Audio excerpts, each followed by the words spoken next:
the idea that what's new is information without borders.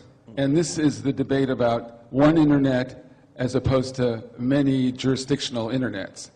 And the relationship of this to national security is national security going to be the lead argument for having internal servers? This is the kind of RIM-related argument in India or Saudi Arabia.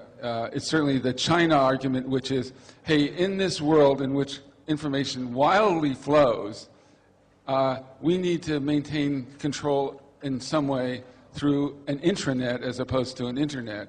So is attention to national security a way of maintaining the idea of an internet in a single way, or will this be pressure to break it down? And on this point, I want to raise the Iceland example, because you're not saying there's no border. You're saying, come to Iceland where you'll be free.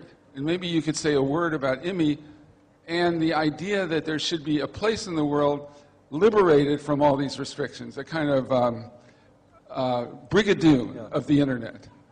All right. Well, I get laughs. All right. So for those who a colder brigadoon. Yeah. I suppose I should probably explain what IMI is in case somebody missed it. IMI, the Icelandic Modern Media Initiative, is an attempt to essentially take the strongest laws for the protection of free speech and privacy and all these different important issues from different countries around the world, because lots of different countries have good laws, but no country has all of the protections we need. So the idea was just to pile these all together and see what we could get out, see if we could make a country that's well organized with this respect. So the reason Iceland became the first choice was in part because the idea came up there, in part because I live there. There's logistic issues. But no, I mean, realistically, the main issue is Iceland is a country that just lost about 17/18 of its economy because of secrecy, because of lack of transparency, because of lack of good regulation and a good public access to information. So people are feeling a bit burned there at the moment, and they're willing to take this philosophical discussion to the next level. And I think what we're trying to do is, on the one hand, we're trying to create this free speech haven, which is a temporary thing. But on the other hand, we're also trying to open up a new discussion, because it's been 200 years since the French Revolution and the American Revolution, and all these different ideas came up about how to protect the freedom of expression. But since then, nothing has really changed. There's been no philosophical debate that really breaks new ground. So I guess it goes to this question, which is, if WikiLeaks were an Icelandic entity, would it be protected from national security standards, limitations, constraints of the United States, Afghanistan, Pakistan, etc.? So one common misunderstanding about the IMI issue is that we're not actually proposing to make anything legal which is currently illegal. But things are legal in one country and not another. That's not an answer. No, You're saying no. This is legal. You can't sue WikiLeaks here on the ground, unless you're saying that if it's illegal in Russia or China, you can come to Iceland and still sue these guys. So what we're saying, then it's not much of a free speech haven. No, what we're saying is that as long as you abide by Icelandic law, which is very liberal with this regard, and doesn't actually, there's very little about national security, for example, in Icelandic law.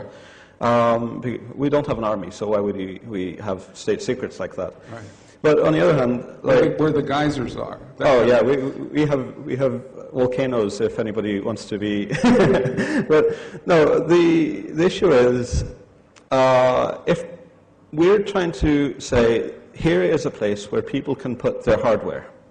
And when this hardware is here, the border is drawn around the hardware, but not around the cable that connects you to the internet. This is important because at the moment, hardware is sitting all over the place. We need hardware, otherwise the internet doesn't work. And all of the other countries in the world are clamping down hard on the physical space where hardware is coming into, the portals between meat space and cyberspace.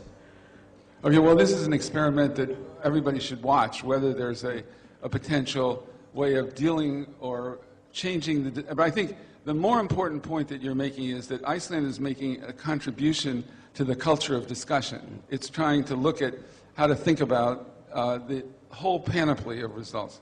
I actually wanted to briefly share another instance that happened in India, and I wanted to actually get Smári's feedback on it. I've been working with some activists who work in areas where the Maoist conflict in India is very strong. They're not Maoists, but they criticize development initiatives of the government, mostly surrounding livelihoods.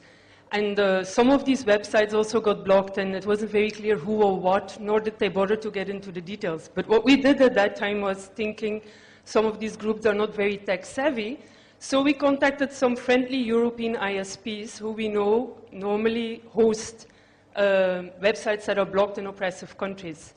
And they were very apologetic in their response, very nice, but the feedback we got was, we're really sorry, we understand you're in a very difficult position right now, but India is a democratic country and there is nothing we can do. So I was wondering whether Iceland has thought about that and whether the Icelandic initiative will make a difference in that sense. Monroe, can I ask a question about the Icelandic? Is it about... It's related. You can add to the... Okay. No, it's related to what Anya just said. I want to question whether the Icelandic initiative is at all realistic, because what you're proposing to do is to create information havens on the analogy of tax havens. And we've seen that tax havens don't work because strong governments put pressure on weak governments to release the information that's supposed to be kept secret in tax havens. Okay. And it seems to me that in the internet world, no nation is an island. And that I've heard that one. No person is an island. That the solution has got to be international and can't be done on a small country basis. Okay, so those are two questions. Well, starting with the second one, I totally agree. So the thing is, we can't really get away with doing this in Iceland and only in Iceland. What we hope to do is set the precedent, show that it's possible to do this. And to be honest, most of the things that we're trying to implement already exist to one degree or another in Iceland. And all of the things that we're trying to implement already exist in other countries. So there's Belgian communication protection, there's French history protection, there's Swedish source protection. There's all these different things which all exist in other countries, and because they're legitimized in those countries, they will be legitimized in Iceland. And essentially, if, say, we implement the French history protection, or it's actually a statute of limitations, a lot of people actually say that that isn't necessary, but if we were to do that, then any big country wanting to pressure Iceland into ignoring that would have to deal with the fact that they're not actually only putting pressure on Iceland, they're actually also putting pressure on France. And I hope Bertrand will stand up for us when that time comes. Okay. As for the Indian thing, what you're saying essentially is that people are worried about hosting data in their countries because it might be contentious in India. Well, there's a few nice companies in Iceland who are already doing this, hosting German anti-fascist organizations and Thai anti-censorship organizations. So just contact them. Thank you. This is Ra'id Jarrar, an Arab-American blogger. I just wanted to bring to the panel's attention and to the audience's attention that in the last couple of days, we've been focusing a lot on the United States and Europe. We heard many mainstream voices from the US and Europe. We heard official representatives from governments from the United States and Europe. And unfortunately, the voices of the other 80% of humanity that lives outside of the United States and Europe is not represented very fully.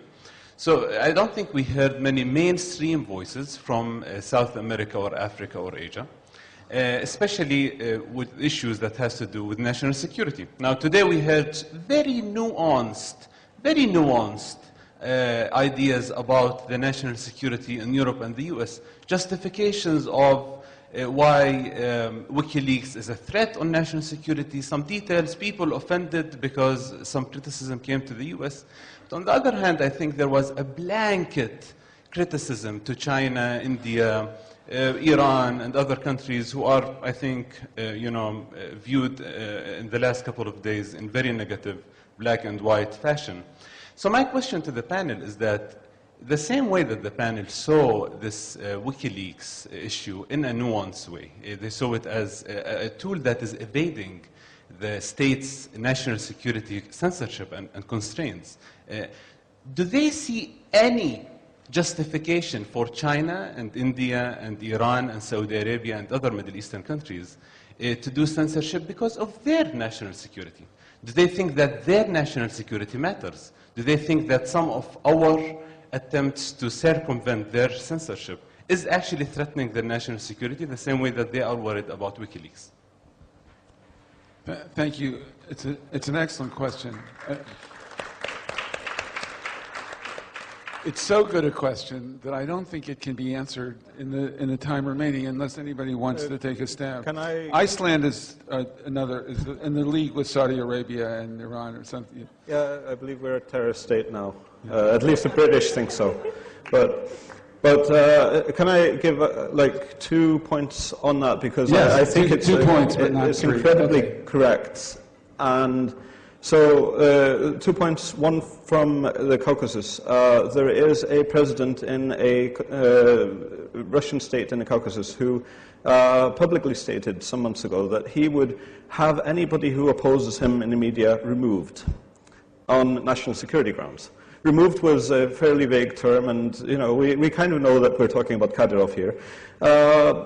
The issue for that is, how is that national security? I think this is Kadyrov security. So, that is an example of a national security concern which is entirely unacceptable. India, with regard to this wonderful give us your encryption keys case. Well, if people who are really going to be doing terrorist activity or whatnot are in any way smart, in any way likely to succeed, they're not going to use BlackBerries, right? People are going to be smarter than that. Just throwing all stupid arguments out the window right away would be a very good way of increasing our security. So, all these Indian national security concerns with regard to encryption, come on, let's be serious. A51, the encryption for GSM, has been blown out of the water with rainbow tables. Yet, when I was in India last year, I was using very strong encryption over SSH tunnels to my other servers, various countries in the world. And, I wasn't labeled as a terrorist for doing that. Encryption is a very reasonable thing. So we need to stop thinking about national security in terms of the state and start thinking about it in terms of people. Because people are the only thing that matters.